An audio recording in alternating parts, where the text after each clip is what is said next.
New features aren't coming as thick and fast as they used to, and all the development team's time seems to be spent on obscure bug fixes. We've all been in this situation, and then you hear the dreaded words, technical debt. We've all been there. And then you have the follow-on questions of like, well, did someone do something wrong? Like, how much technical debt do we need to pay down? We came across this recently with our apps. We realized that we built up technical debt and we needed to pause, take stock, refactor, so that we can move forward again. But as I was doing this, I read a blog post by Nima Badazadeghian on abstraction, and there's lots of really good points in it. But one kind of that really got me thinking was about how each project, each software project we have, each website that we build is made up of requirements, values, and assumptions, where values are kind of like your non-functional requirements. And we don't really talk about those very much. Like in a discovery process, you'll maybe spend like the last part of it just token discussion about performance and security. But they're not really conscious parts of our project, both during the project itself or then afterwards. And what Nima was talking about in this blog post is that your values change, and your software is a combination of your values. And so, in our example, technical debt was actually just our values changing. At the beginning of our projects and our apps, we're trying to get one to market. So time to market was our value. We wanted to validate that we could build a SaaS app on BigCommerce. We wanted to validate our idea. So getting it out there was the important part.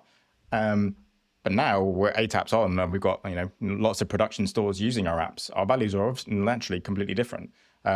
New features, new apps are still important. So we have that value, it's still there, but it's just diluted by other values that we have. We now have values around maintainability. We want a consistent experience across all of our apps. And so we want to be able to update each one quickly, keep it up to date, but also enable us to spend that time that we could have spent just manually making our code changes to each of our 8 apps, which is what we were doing for a while. We don't do that anymore. So we don't waste half a day to a day just doing those one-line changes. Now we can move more quickly, still focus on our new features and new apps. And so I thought it was really helpful, or I found it helpful to think about the values that we have. So when the next time a development team comes up and says, you've got technical debt, to be thinking about the values that perhaps the first version of that feature or that software that you were using had, and therefore what you have now, how has it changed, and what is appropriate in terms of the changes that you might make. And I think just the one last point to call out is the technology that you choose has its own set of values baked in. Every project, so go all the way down. So for us, for Laravel, it has its own values that it abides by, and for us, many of those align with the time to market. Convention over configuration is like a software paradigm that lends itself towards, if you can do things the Laravel way, you'll be able to move quickly. If you want to take control of everything and customize everything, then you're going to have a bad time. So yeah, I hope that's helpful, thinking about values, thinking about the importance of these non-functional requirements. They're not just the things you tack on at the end to kind of round off a requirements document.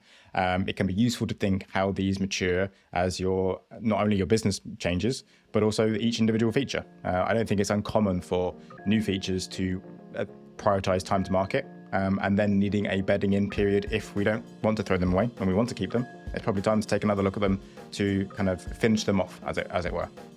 So that's all for me for today. I hope that was helpful.